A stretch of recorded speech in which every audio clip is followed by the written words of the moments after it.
नमस्ते विद्यार्थी मित्रों। मराठवाड़ा शिक्षण प्रसारक मंडल द्वारा संचालित श्री शिवाजी महाविद्यालय परभणी के हिंदी विभाग की ओर से आप सभी प्यारे छात्रों का हार्दिक स्वागत है। बीए द्वितीय वर्ष के प्रश्न पत्र छठा निबंध तथा कथ्यतर गद्य, इसके अंतर्गत हमें हिंदी के सुप्रसिद्ध आलोचक, इतिहासकार, समीक्षक तथा निबंधकार आचार्य रामचंद्र शुक्ल जी का निबंध लज्जा और ग्लानि अध्ययन के लिए है। इस निबंध का परिचय अर्थात लेखक का परिचय इस ताशिका के अंतर्गत हम पढ़ने का प्रयास करेंगे। मित्रों, आचार्य हजारी प्रसाद द्विवेदी नाम लेते ही हमारे सामने हिंदी साहित्य का इतिहास आ जाता है। हिंदी साहित्य के इतिहास को नई दृष्टि देने का प्रयास आचार्य रामचंद्र शुक्ल जी ने किया है। साथ ही साथ उन्होंने निबंध साहित्य में एक नई चेतना, नई प्रेरणा अर्थात नया दृष्टिकोण देने का प्रयास भी उन्होंने किया है। आचार्य रामचंद्र शुक्ल जी हिंदी साहित्य के ऐसे मूर्धन्य कलाकार हैं जिन्होंने हिंदी साहित्य को एक नई दिशा देने का प्रयास किया। उनका जन्म 1881 में बस्ती जिले के ग्राम अगोना में हुआ। पिता पंडित चंद्रबली शुक्ल बालक रामचंद्र जी स्कूल से ही अंग्रेजी तथा अलग अलग भाषाओं का अध्ययन करने लगे थे। साथ ही साथ मौलवी साहब से वे फारसी तथा उर्दू भी पढ़ते थे और मिडिल क्लास के पास होने के बाद लंदन मिशन स्कूल से वो स्कूल फाइनल की परीक्षा पास करके आए। शुक्ल जी के पिताजी फारसी के अच्छे ज्ञाता थे और पुराने हिंदी कविता के वे बड़े प्रेमी थे। अर्थात हिंदी साहित्य के, कविता के और अलग अलग भाषाओं का अध्ययन और परिचय वे अपने घर से ही प्राप्त कर चुके थे। आगे चलते हुए भारतेंदु जी के अलग अलग लेखों को और कविताओं को पढ़ते हैं। चौधरी नारायण प्रेमघन हैं, पंडित केदारनाथ पाठक हैं और साथ ही साथ श्री राम गरीब चौबे जी हैं। अलग अलग ऐसे उस काल के, समकालीन काल के जो बड़े साहित्यकार थे, उनका साहित्य पढ़ने में उनके आया, श्रवण करते रहे, स्मरण करते रहे और ऐसे साहित्यकारों का उनका दर्शन भी हुआ। और परिणामतः हम देखते हैं कि आचार्य रामचंद्र जी शुक्ल समकालीन परिवेश में ऐसे साहित्यकारों के संपर्क में भी आए जो समकालीन परिवेश के श्रेष्ठतम साहित्यकारों की पंक्तियों में आते हैं।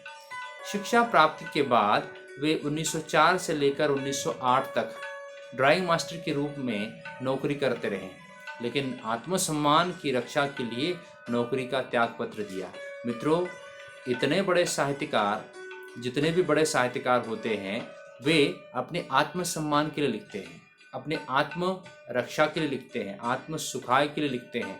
और उनमें से हमारे आचार्य रामचंद्र शुक्ल जी हैं और बहुत अच्छी नौकरी उन्होंने वहाँ पर छोड़ दी और स्वतंत्र रूप से वे लिखने लगे। इसके पश्चात हम देखते हैं कि नागरी प्रचारणी सभा द्वारा निर्मित हिंदी शब्द सागर का वे संपादकत्व भी करते रहे। नागरी प्रचारणी जो सभा काशी के द्वारा वहाँ पर संपादित की जाती है, उसका उन्होंने संपादकत्व स्वीकारा और उसके माध्यम से अलग अलग साहित्यिक निर्मिति के संदर्भ में उनका महत्वपूर्ण योगदान रहा है। इसी समय उनकी काशी हिंदी विश्वविद्यालय के हिंदी विभाग में प्राध्यापक के रूप में नियुक्ति हुई। मित्रों, किसी भी साहित्यकार को या किसी भी व्यक्ति को किसी विश्वविद्यालय में प्राध्यापक होना यह अपने आप में बहुत बड़ी उपलब्धि मानी जाती है और सही मायने में देखा जाए तो एक अच्छा प्लेटफॉर्म जिसे हम कहेंगे, आचार्य रामचंद्र शुक्ल जी को इस प्राध्यापक पद के माध्यम से मिला, जहां पर उन्होंने अपने जीवन पर रहे और जीवन के अंतिम क्षणों तक उन्होंने इस प्रकार की वहां पर प्राध्यापक के तौर पर नौकरी की और हिंदी साहित्य को महत्वपूर्ण योगदान दिया। शुक्ल जी का व्यक्तित्व सहृदय, विनोदी तथा साहित्य प्रेमी और संसार प्रेमी मनुष्य का रहा है।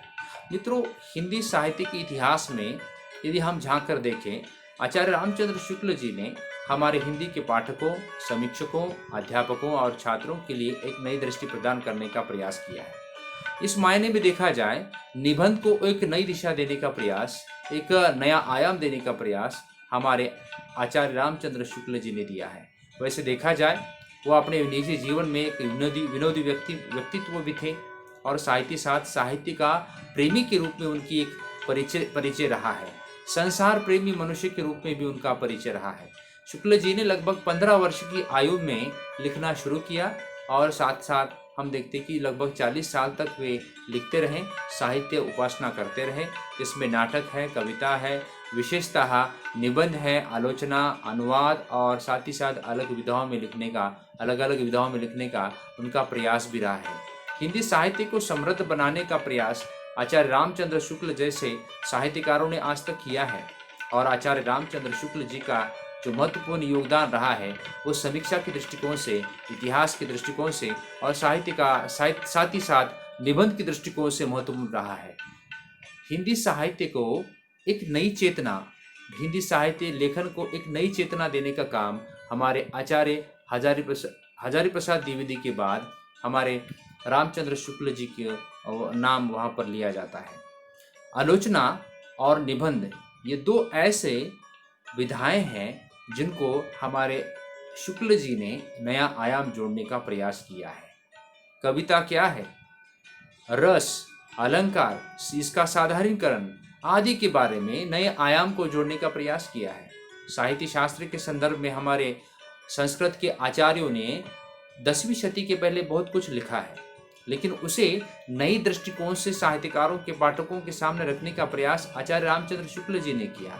और इस दृष्टि से देखा जाए, साहित्य शास्त्र, काव्य शास्त्र की दृष्टिकोण से साहित्यकारों के बीच, पाठकों के बीच नई चेतना और नई दृष्टिकोण वहाँ पर निर्माण करने का प्रयास शुक्ल जी का रहा है। हिंदी साहित्य को समृद्ध बनाया, समीक्षा कर्म को महत्व देकर हिंदी समीक्षा का उन्होंने एक नया स्वरूप स्थापित किया। इसका एक महत्व आचार्य रामचंद्र शुक्ल जी को वहाँ पर दिया जाता है। वे हिंदी में साहित्य इतिहास लेखन परंपरा की नींव डालते हैं। आचार्य रामचंद्र शुक्ल जी की एक महत्वपूर्ण विशेषता है कि हमारे संत कबीर जी को उन्होंने नए दृष्टिकोण से वहाँ पर सामने रखने का प्रयास किया है।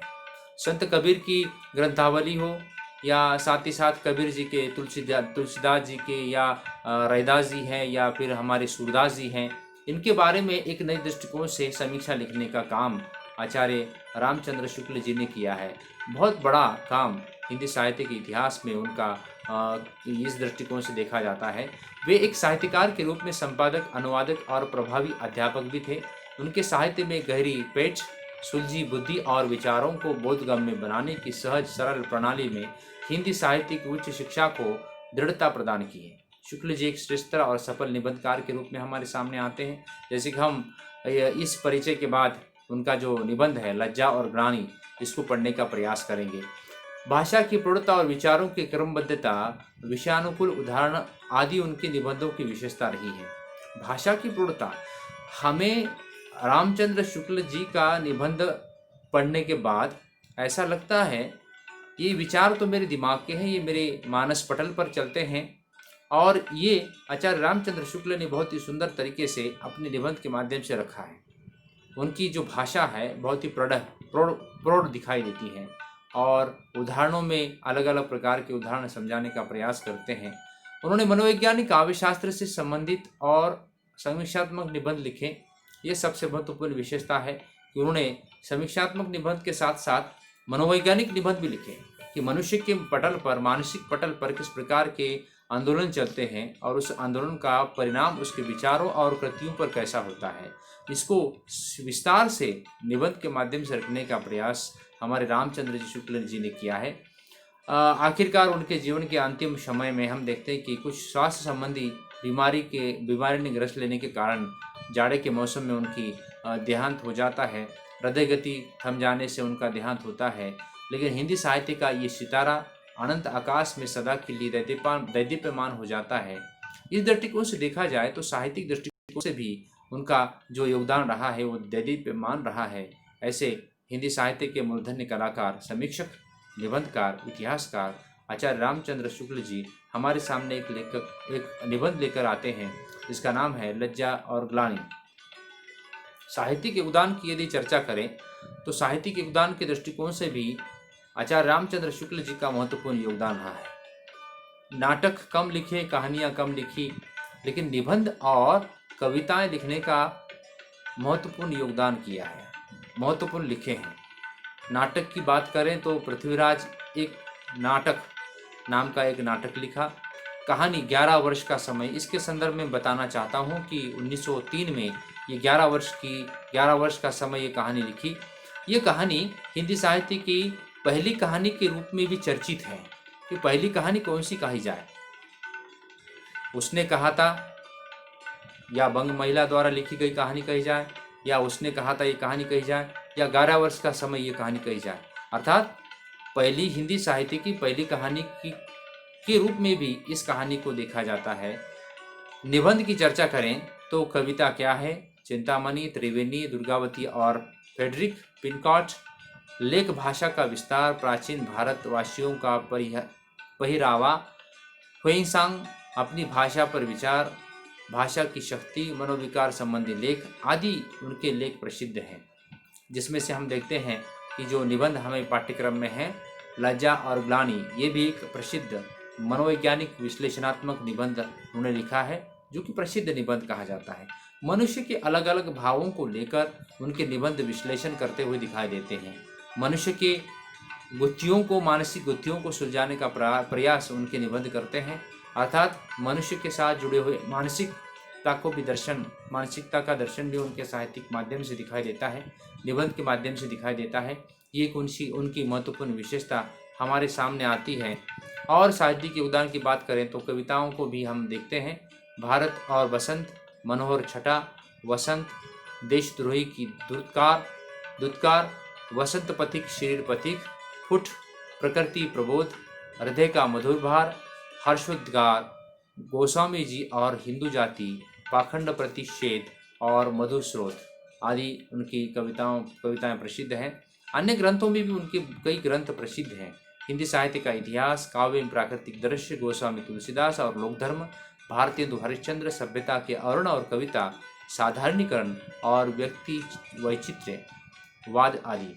इस प्रकार हम देखते हैं कि समीक्षणात्मक, कविताएं और निबंध, ये तीन उनकी विधाएं ये बहुचर्चित रही हैं, महत्वपूर्ण रही है। विशेषतः हम देखते हैं कि निबंध और समीक्षणात्मक लेखन के माध्यम से हिंदी साहित्य को एक नई दिशा देने का, नई चेतना देने का, नई प्रेरणा देने का और नया आयाम देने का प्रयास आचार्य रामचंद्र शुक्ल जी ने अपने साहित्य के माध्यम से किया है। और इस दृष्टिकोण से देखा जाए कि रामचंद्र शुक्ल, हम देखते हैं कि आधुनिक हिंदी साहित्य के एक महत्वपूर्ण निबंधकार और महत्वपूर्ण समीक्षक और महत्वपूर्ण इतिहासकार के रूप में भी हमारे सामने आते हैं। इस तासिका के अंतर्गत हमें आचार्य रामचंद्र शुक्ल जी के इसी निबंध को हमें पढ़ना है, लज्जा और ग्लानि। धन्यवाद।